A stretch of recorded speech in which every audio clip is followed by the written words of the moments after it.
Hello everyone, this is Julian from Kanen Coffee, and today we have a Jura N4 with us in the shop, and it came in for one main issue that the machine was not wanting to brew coffee every now and then, more likely than not, and usually what that indicates is that the machine is having a hard time moving the brew unit.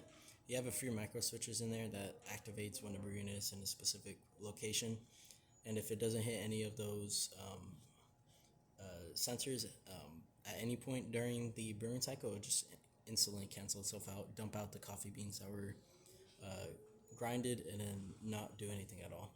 When we opened the machine up, it was really full of mold and a lot of coffee buildup.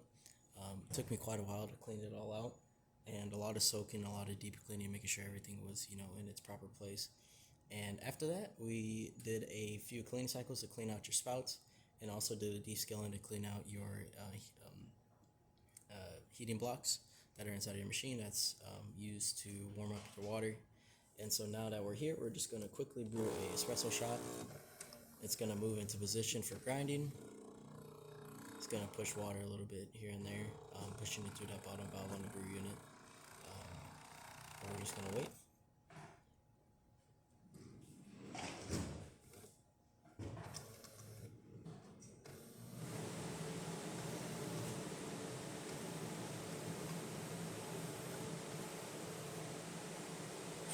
Now it's going to start grinding.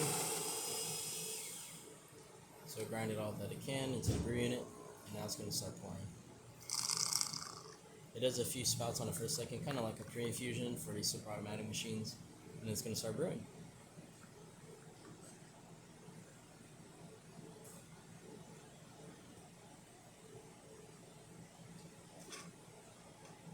And that looks like a tasty shot. And these Ena machines, they only do brewing, so you don't have any sort of steam water or anything like that. But as you can see, shot looking pretty good. And that's about it for this repair. If you like this video or any of our other repairs on our channel, leave a like, subscribe, and hit the bell. Thanks for watching.